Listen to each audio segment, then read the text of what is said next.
Hello, PCH students. Flange here. This is our last lesson for Chapter 1, and it's on quadratic models. It's basically using what you know about quadratic functions to come up with some um, application problems. Our first one is something you've seen in physics already. Do you remember this equation from physics? That displacement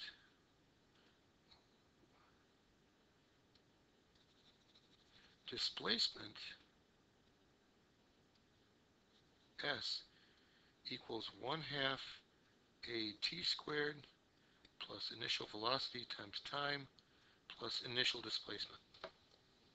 Well, it's quadratic because of the second degree equation on there in time.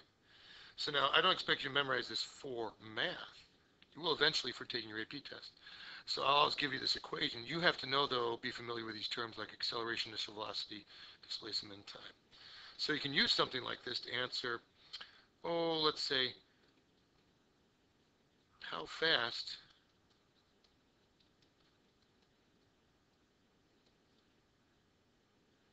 stop. Okay, so a ball is thrown up from a cliff, 100-foot cliff, with an initial velocity of upward velocity of 60 feet per second. When will it hit the ground? Let's try and illustrate this with a picture. Here's the cliff, 100 feet off the ground. We throw the ball up like this, and it comes back down again. Now I showed a little horizontal displacement, but I just want to make sure you can see the idea here. That it's basically going straight up and straight down. I stretched it out a little bit there. And it's being thrown up at initial velocity of 60 feet per second. It's 100 feet off the ground. When will it hit the ground? Okay, let's find out.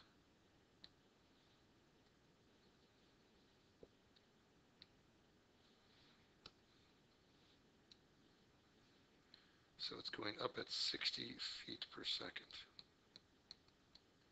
So from that equation we had before, the acceleration, I'd give this to you as negative 32 feet per second squared in the English system.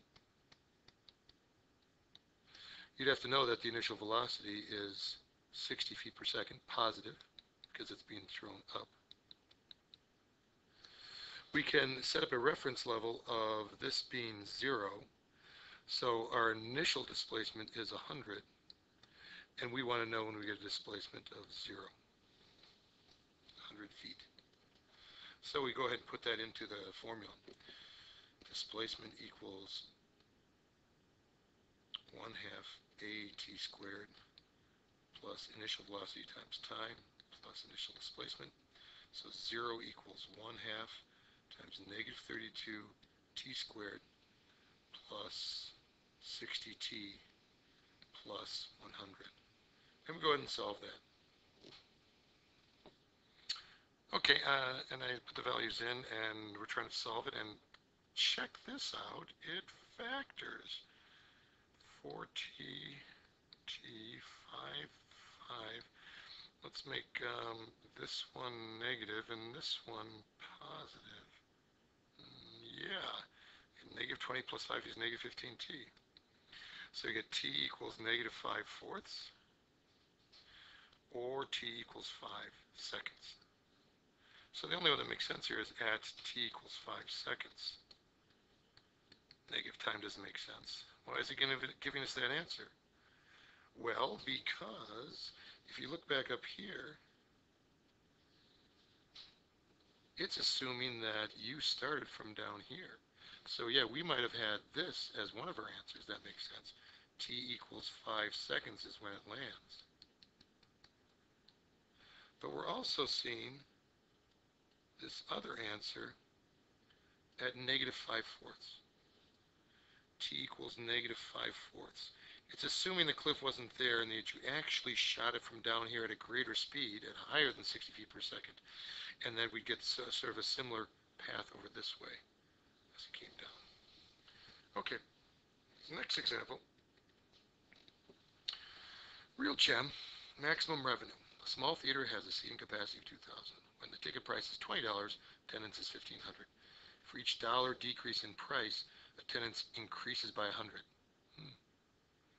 What ticket, first of all, write the revenue R, and then what ticket price will yield the maximum revenue? What is the maximum revenue? So let's take a look here. Write the revenue, R of the theater, is a function of ticket price X. Well, let's let the function of X, which is going to equal the number of $1 decreases. So when we're looking at part A here, to get revenue, revenue is going to be number of tickets times the price per ticket.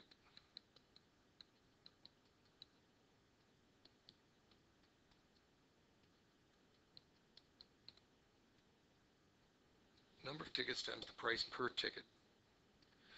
And it's easier to do these in terms of X now, because the price per ticket is going to be $20 minus X, because for every $1 decrease, we're going to subtract that from $20, the original price.